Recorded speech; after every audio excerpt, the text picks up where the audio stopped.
Hello viewers, welcome to Sahara TV. My name is David Miskias.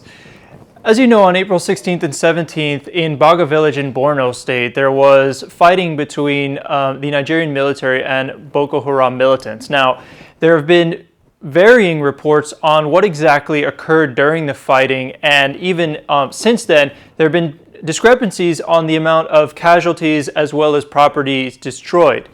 With me today is Eric Guttschuss from Human Rights Watch, the Africa researcher for that organization, to discuss a recent report that Human Rights Watch did that seems to show a much larger number of property destroyed as well as casualties that they've been able to assess using satellite images as well as on-the-ground interviews with villagers that seems to paint a very different picture from what the government has been saying as well as the military. Eric, thank you so much for being with us here on Sahara TV. Thanks for having me today. So Eric, yes, going off that, there have to be glaring differences between your report as well as reports of other aid organizations, the villagers, and other people that have been on the ground in the village, and what has been said by the military and now the government. Just to give some numbers, the government has stood by about 30 thatched houses being destroyed, which they say was not intentionally done. It more was fallout from the fighting, as well as about 37 individuals killed, of which 30 of those they claim to be Boko Haram militants. Now, earlier, right after the event, the Red Cross came out and said that they had at least 187 killed, which your report seems to corroborate being closer to the exact number, as well as an additional, they said about 2,000 homes destroyed, again, which I believe that your report would corroborate being closer to the number. And then we had a few days later, a Baga senator, Lawan, come out and say that about 220 people were killed and almost over 4,000 homes destroyed. So, I mean, just talk about a little bit about the report and how you went about finding these numbers and what they showed to you, as opposed to why do you think there's so many discrepancies in the reporting? Yeah, I think you've laid out the wide discrepancies quite well, and this has been something that Human Rights Watch and other human rights groups and journalists have been trying to determine what has actually happened in this community. And I think just from the outset, I would say that this area, Baga, in the far northeast of Nigeria, is a very isolated community. There is significant security threats in this area. This is Borno State is Boko Haram's stronghold. And in the community of Baga, there's not mobile telephone access because Boko Haram has destroyed mobile telephone towers in the area, accusing mobile telephone companies of assisting the government security services in tracking down their members. So when this incident happened 2 weeks ago, it took a while for information to start trickling out about what actually happened. From what it appears is that the attack took place on Tuesday, April 16th on the evening, and burning of homes continued on through the following day of Wednesday, April the 17th. Initial reports seem to say it happened that weekend, but those it appears that it was earlier in the week. Now, there's been wide discrepancies as far as information on how many people have been killed and how many properties have been burned. And when we were initially talking with community members who have fled the area, or as well as some of the community leaders, they were providing us information, but we wanted to try to confirm that. So what we decided to do was talk with residents who have fled the community and made their way to neighboring communities, and then also examine satellite images before and after. And I think what's very clear, just to set it up, is that there's really two major kind of accounts or different accounts that's going on. One is that of the military, including the commander of the troops in Baga, saying that about 30 thatched houses were burned. And this was a statement he made the week after the incident. So it's not an initial statement when he didn't know for sure. This is a statement that came a week after the attack, and also saying that only 6 civilians were killed in the incident. And as you mentioned, this is grossly different and a wide disparity from what the facts appear to be on the ground. I'm happy to talk about the satellite imagery and what, in terms of what some of the residents are describing what happened in the community.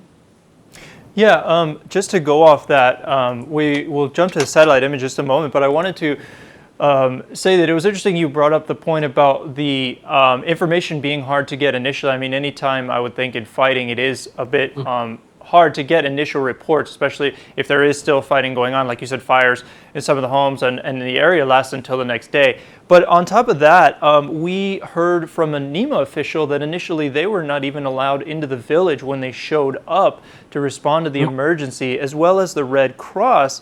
Not that they weren't necessarily allowed, but they weren't able to get their assessment done until actually this past Monday. We talked to a spokesperson last Saturday that was saying that they were still in the process of doing an assessment. And also I've heard reports that media themselves have been restricted access to various parts of the village. So like you say, for the military to come out a week later and make such a definitive statement that doesn't seem to match really anything, including, and this is where I wanted you to explain about the satellite imagery. I mean, from what I saw from the images that Human Rights Watch was able to get, there was like very widespread destruction, it seemed, of parts of the different quarters of the village. And also from the residents you interviewed from different quarters of the village talked about like much more destruction than I believe would amount to just 30 thatched homes. Yeah, so I think going back to in terms of what the accounts are, according to the military, is that there was a military patrol that was attacked by Boko Haram. The military then responded with reinforcements and engaged Boko Haram in a heavy gun battle. The military commander says that the 30 houses were burned by RPGs and IEDs from the Boko Haram members. So you have this one account, community members, I guess to talk about in terms of what we have heard from members of the community we've interviewed is that there was they heard gunfire the night of April 16th. Heavy gunfire in some cases. Some of the witnesses said they heard explosions, and then started seeing fires within the community. Of the 7 residents that we have been able to interview, they all said they fled Baga that night. It seems like nearly everyone that was able to fled the community. So there's still in terms of what happened that first night, how many people were potentially killed in clashes with Boko Haram and government security services, and how many people were killed in extrajudicial killings that were carried out by government security services. And I would give, in terms of some of the residents that we have talked with, one woman we spoke with who stayed in her house described seeing the military come into the community in military vehicles, go house to house looking for men. She saw them drag out a man in a neighboring house, start to beat him. When he tried to run, they shot him. She also saw them beating other men before the soldiers then told her to leave the area. And as she was running, she saw other bodies on the ground. We also talked with residents who fled that night and then came back the following day and saw soldiers setting fire to houses within the community. So the question is, there's these accounts, that witnesses are describing of what they have seen that are very different from what the military has reported. And so let me move to your question about satellite imagery. So what we did is we examined images from earlier in the month of Baga, and then images that were taken after the incident.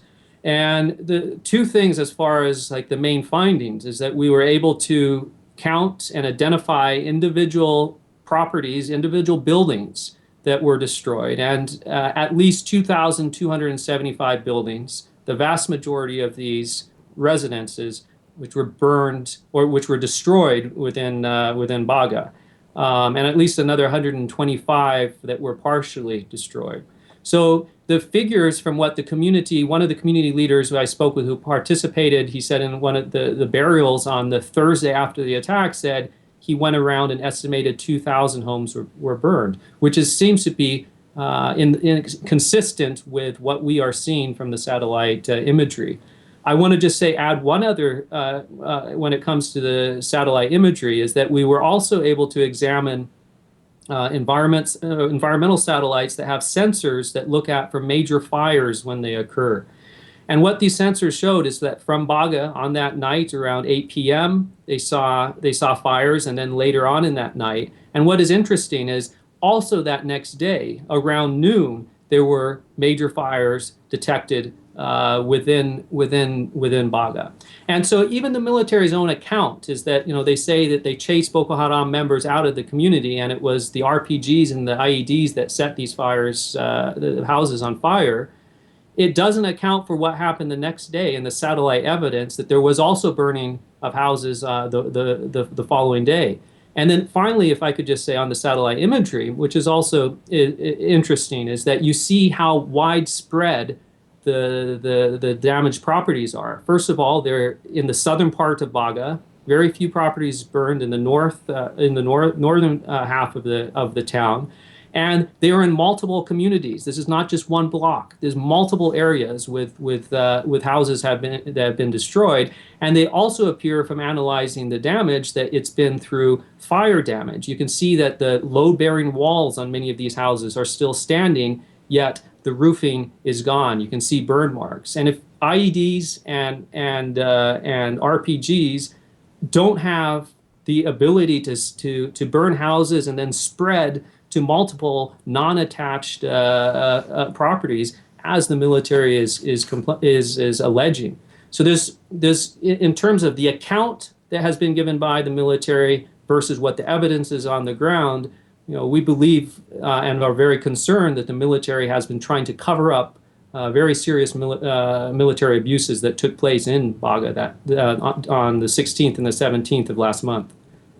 Also on that note, you mentioned about the fires, like how you said that the walls were still standing. So I would think also in the sense of explosives, IEDs, or RPGs, that some of you would see wall damage or otherwise structured damage, not just in the fact that like burn marks on the walls and then the roofs would be on fire. So I mean, in that sense, like it's hard to explain that, oh well, it just hopped around after hitting one home or something like that. Yeah, and we in terms of Human Rights Watch, we had it in terms of an expert who only does work on satellite imagery. We have arms experts who are working in places like Libya and Syria and know the type of damage that comes when you have within conflicts. And so, many ways, these are telltale signs of properties that have been intentionally burned. And it's not in terms of what the military is saying from the RPGs that might have burned these houses. If you look at the images that are available, you can look at them online, is that these are, in many cases, it's not row houses where one fire is caught and then it simply spreads to the other. But you can see in terms of house space between the houses, another home that is burned. So it's going to be very interesting to see in terms of what is going to be the response of the military, what is going to be the response of the administration of President Jonathan in terms of responding to this incident.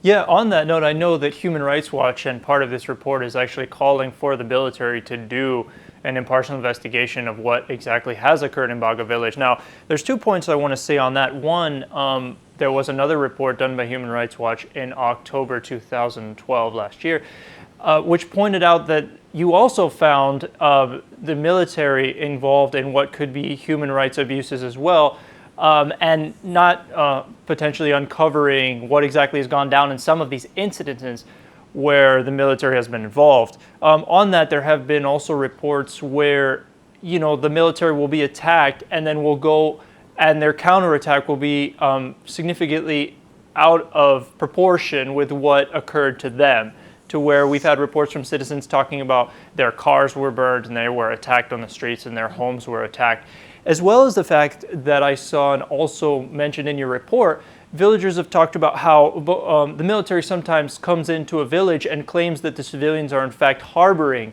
these militants, and so that they're somehow part of this whole thing and that they are just as guilty as potentially the actual Boko Haram militants, and that they should not believe that they're somehow going to be spared from this attack or from an operation.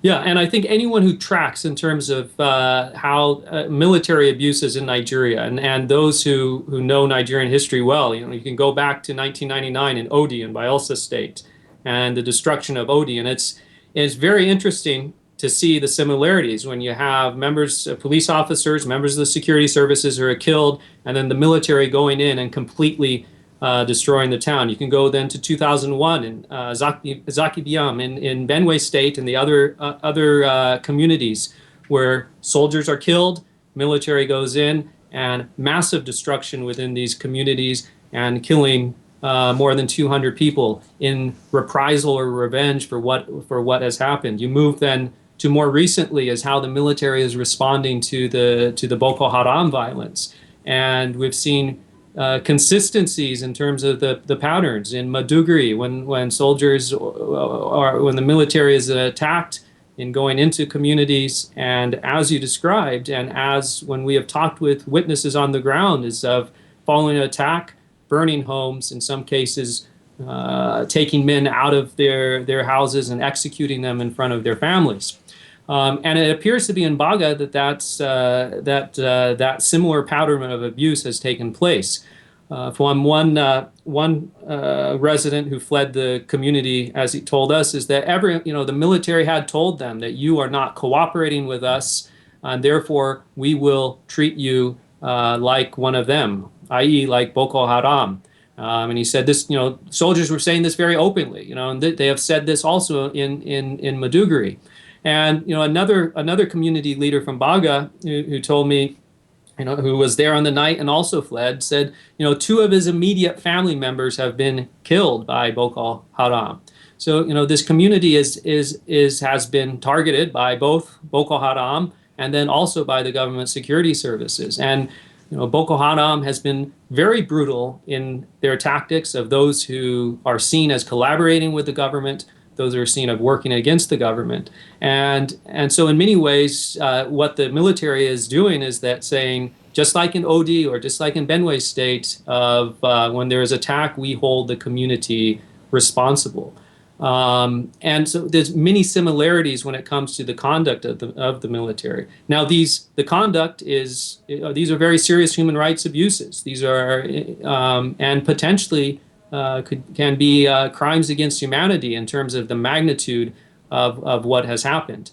I think the other similarity that we have to look at when you go back, to Odi, Benue, and Baga, is that there hasn't been accountability. And this comes to your question about, a military investigation. I mean, it'd be very interesting if, ask, government officials, how many people, how many soldiers have been brought to justice for Odi or for what happened in Benue, how many have been brought to justice for extrajudicial killings, for torture, for burning homes in northern Nigeria since 2009. There are some cases, for example, of the police officers who are implicated in the killing of Muhammad Yusuf that have been charged for his killing, and that's a positive step on the part of the Nigerian authorities. When it comes to the Baga incident, the military has already sent up a team from the defense headquarters to Baga. They have returned. They have given their report to President Jonathan.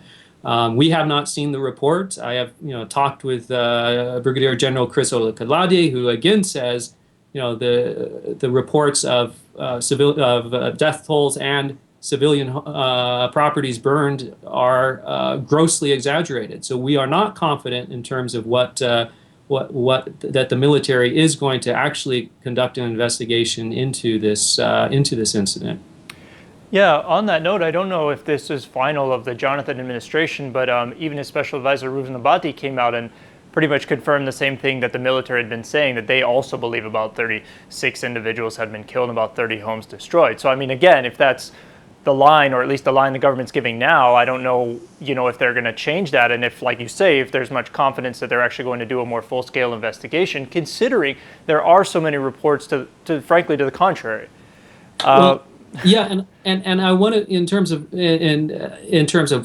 what is going to be the response of the Jonathan administration going forward, because the military has a responsibility of ensuring that soldiers under their command are investigated and held accountable for crimes that they have committed.